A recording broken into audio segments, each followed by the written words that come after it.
भगवती सूत्र के 8वें शतक में कहा गया है क इणम भन्ते परिसहा पन्नत्ता गोयमा 22 परिसहा पन्नत्ता तंजहा दिगिंछा परिसहे पिवासा परिसहे शीत परिसहे उष्ण परिसहे दंस मसग परिसहे अचेल परिसहे अरई परिसहे इत्थ परिसहे चरिया परिसहे निसीहिया परिसहे सिज्जा परिसहे अक्कोश परिसहे वह परिसहे जायना परिसहे अलाभ परिसहे रोग परिसहे तनफास परिसहे जल परिसहे सकार पुरकार परिसहे पन्ना परिसहे नाण परिसहे दंसन परिसहे। साधु जीवन में प्रतिकूल स्थितियां भी उपस्थित हो सकती हैं और अनुकूल स्थितियां भी आ सकती हैं। प्रतिकूल परिस्थितियों में कभी शारीरिक प्रतिकूल परिस्थितियां आ जाए, कभी मानसिक प्रतिकूल परिस्थितियां आ जाए और कभी कभी कोई मौसम आदि से जनित प्रतिकूलताएं भी आ जाएं और अनुकूल स्थितियां भी आ सकती हैं। साधु का जीवन एक परमार्थ को समर्पित जीवन होता है अथवा होना चाहिए। तो यह एक मार्ग है, परमार्थ का मार्ग है। तो मार्ग में कठिनाइयां आ सकती हैं। कोई भी आदमी यात्रा करे, मार्ग में चले तो मार्ग बहुत अनुकूल भी हो सकता है, तो मार्ग में कठिनाइयां भी हो सकती है। छोटे मार्ग में भी कठिनाइयां अनुकूलताएं अनुभूत हो सकती हैं। यह तो परमार्थ का मार्ग है। लंबा मार्ग भी हो सकता है, यानी साधना का जो जीवन है, इसमें साधु के सामने विभिन्न स्थितियां आ सकती हैं। उन विभिन्न स्थितियों को जो आ जाती हैं 22 की संख्या में वर्गीकृत किया गया है और उन स्थितियों की संज्ञा है परिसह। जो सहे जाते हैं, सहने के होते हैं साधु के द्वारा। परिसोढव्यः परिसहः, परिसहों को सहन करना, परिसहों को जीतना, विजय पाना। प्रतिकूल अनुकूल स्थिति आ गई, उन पर जय पाना, उनसे अप्रभावित रहना, यह एक प्रकार से जय की स्थिति बन जाती है। कि स्थिति आई, आदमी प्रभावित हो गया और अस्थिरता आ गई, विचलन आ गई मन में, वो एक तरह से पराजय हो गई। परिस्थिति आई, आदमी प्रभावित नहीं हुआ, अपने निश्चय पर अटल है, मन में कोई आकुल व्याकुलता नहीं हो रही है, इसका मतलब हमारी जय विजय हो रही है। तो ये जो परिस्थितियां आ जाती हैं वे संख्या में 22 बताई गई हैं और उनकी संज्ञा है परिसह।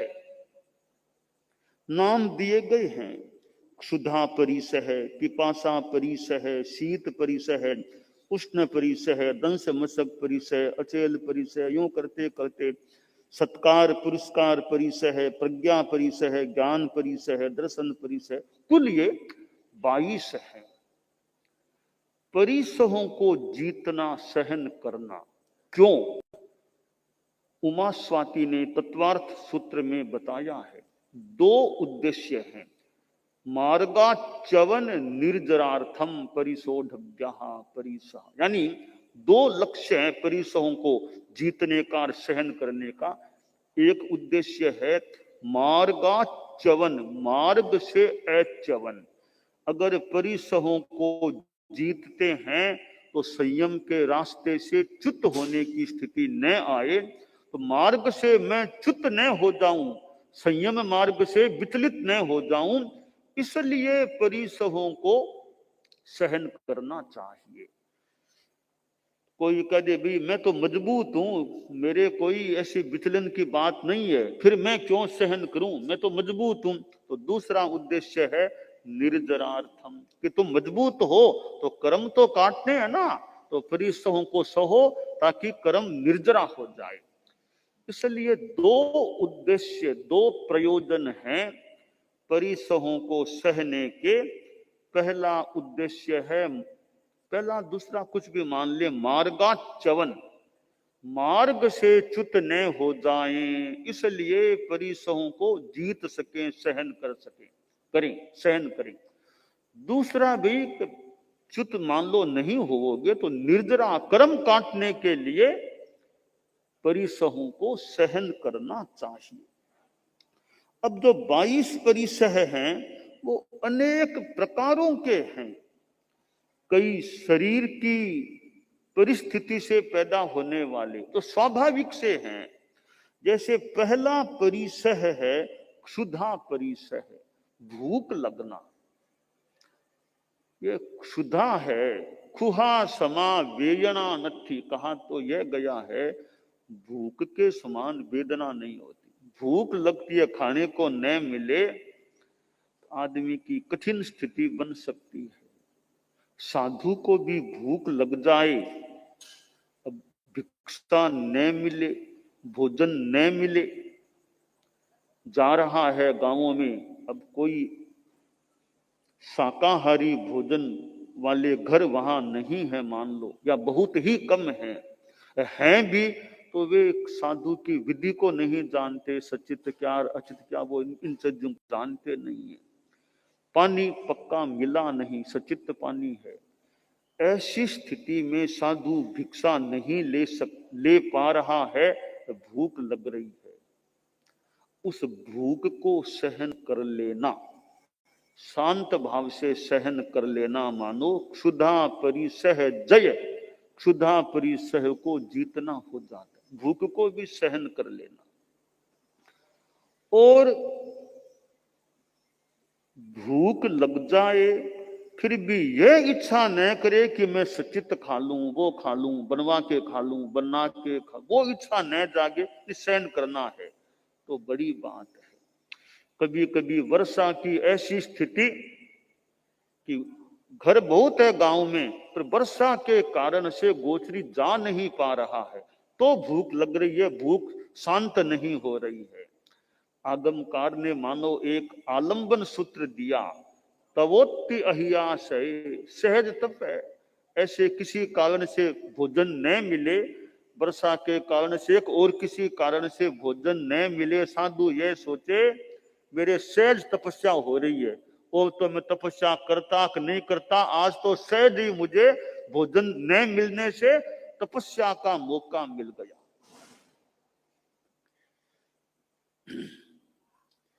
तो भोजन मिले, अलब्धे तपसो वृद्धि ही, लब्धे देहस्य धारणा, लभ्यते लभ्यते साधु, साधु एव न लभ्यते, अलब्धे तपसो वृद्धि ही, लब्धे देहस्य धारणा। आश्रय जो भी कि मिल जाए तो ठीक है, भोजन न मिले तो भी ठीक है, दोनों तरफ ठीक कैसे हुआ? मिले तो भी ठीक, न मिले तो भी ठीक, दोनों तरफ ठीक कैसे हुआ?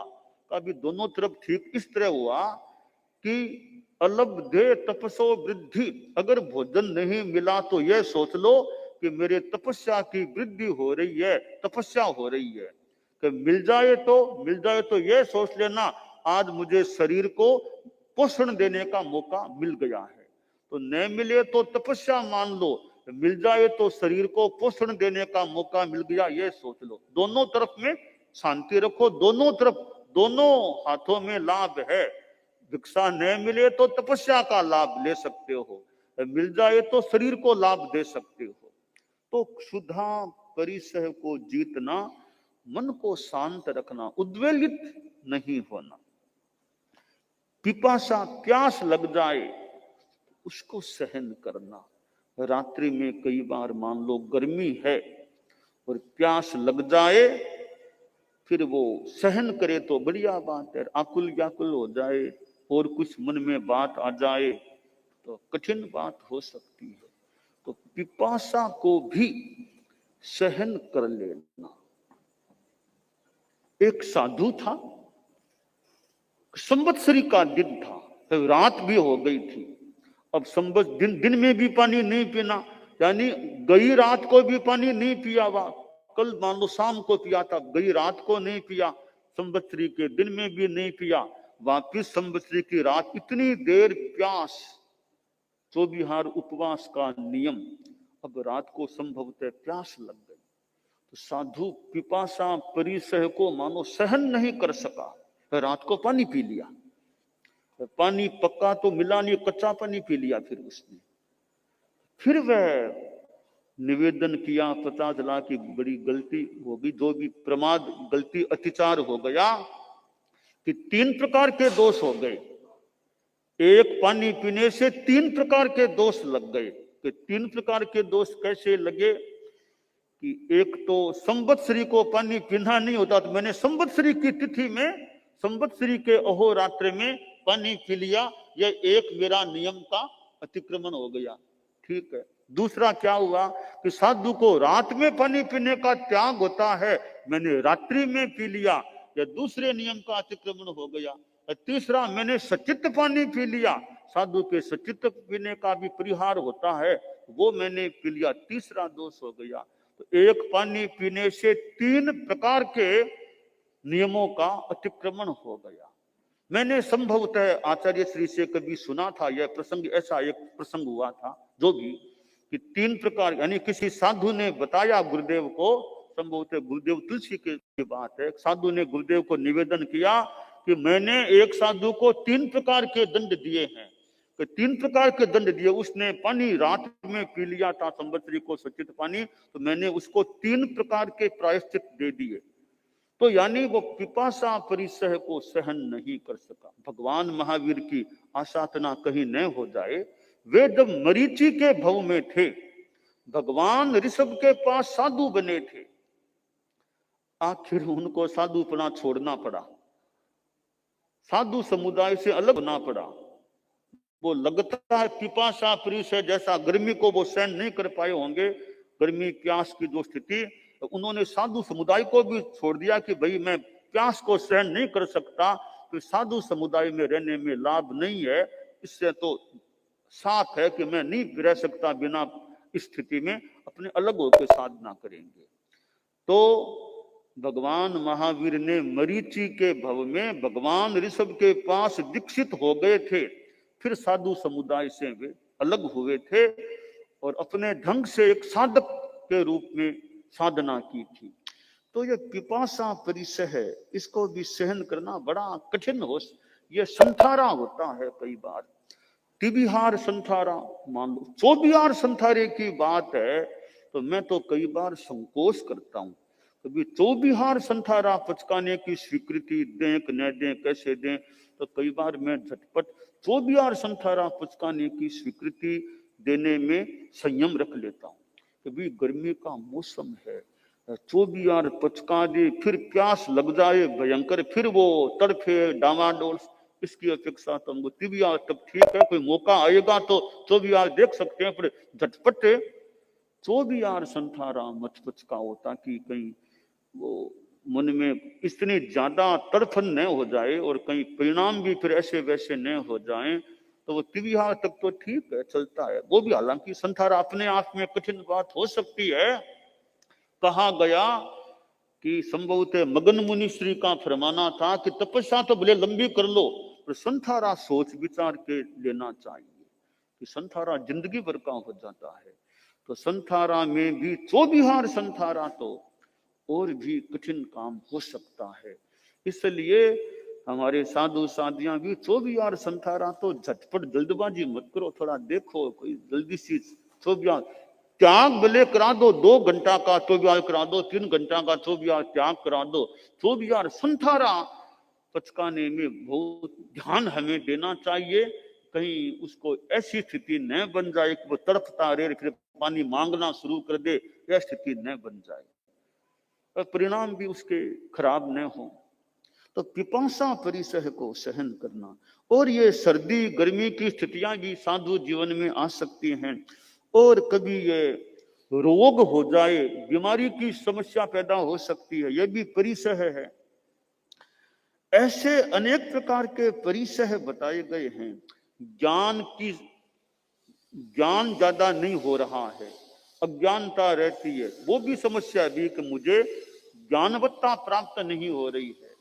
यूं शारीरिक मानसिक अन्य परिस्थिति जन्य अनेक समस्याएं या अनुकूलताएं भी परिसह में अनुकूल भी हो सकता है। ऐसी कई स्थितियां आ सकती हैं, उनको साधु सहन करे, यह परिसह जय की बात हो सकती है।